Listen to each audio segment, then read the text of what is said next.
information. Betsaka ny zavatra tsy ampy eo amin'ny dokotera malagasy ka ny tsiriny hevitry ny tompona ndraiky reto anivon'ny Image Appli na ny Institut de Management de Gestion et de Médecine Humaine Appliquée anokatra ny filière médecine nanomboka ny taona 2024. Image Appli na Institut de Management de Gestion et de Médecine Humaine Appliquée izay moa fanalavana azy sekoly niforona tamin'ny taona 1970 izy tamin'izany fotoana zany gestion management moa zany no nampianarana voalohany dia taty aoriana no nitombo tsikelikely nifindra toerana niampy commerce management dia rehefa vita zay dia tamin'ny taona 2024 nanomboka nampianatra ny médecine ny sekoly.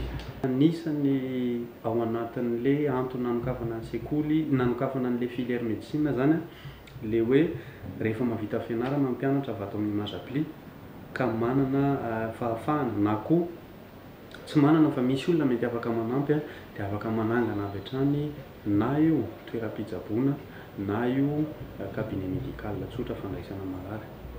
Efa betsaka ireo dokotera nivoaka teto nandritra izay fotoana ny sokafan'izay, ao ireo efa manana ny cabinet manokana, ao ihany koa ireo misehatra eny anivon'ny hôpitaly tsy miankina sy ny hôpitalim-panjakana. Raha amin'izao tsika miteny izao namoaka ny faha-telopolo izahay tamin'ny herinandro lasa angambizay raha tamin'ny promotion maromaro teo aloha efa nisy. Ny fidiran'ny mpianatra manaraka zany ho an'ity taon'ity dia amin'ny 6 novembre 2017 izao. Marihana fa araka ny efa lazainay hatrany dia voafetra ny isan'ny mpianatra azonay raisina. Ny test de niveau izay fomba ahafahana miditra amin'ny sekoly dia efa manomboka mamaraparana satria raha ny teny izay tamin'izany hoe fin septembre na début octobre dia efa hitantsika angamba efa manakaiky tsikelikely efa fifaran'le vola. Ny critère primordial essentiel aloha zany aloha zao dia ny niveau de raisonnement, niveau de logique dia capacité linguistique. Tsy inona moa zay fa ho antsika ho an'ny dokotera rehetra dia ilaina le fahalalana sy fahaizana mitondra hevitra, fahaizana mandamina zavatra anankiray ahafahana tonga amina tanjona iray. Tsotra be zany zay satria mba ahafahan'ny dokotera anankiray mamoaka alaolana mahafa-po dia ilaina izy manana raisonnement efa tsara petraka deniny aty amin'ny première année. Izay mahatonga anay hoe ny critère de recrutement na critère d'admissibilité dia niveau de raisonnement sy logique ary niveau linguistique.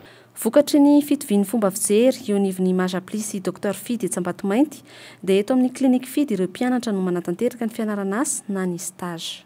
Ny clinique Fidy Etsambatomainty dia anisan'ny mpiavana sakaiky amin'ny Image Appli satria ankoatran'ireo toerana maro izay fanaovan'ny mpianatra ny Image Appli fiofanana na stage dia anisany fanaovana izay stage izay koa ny ato amin'ny clinique Fidy Etsambatomainty.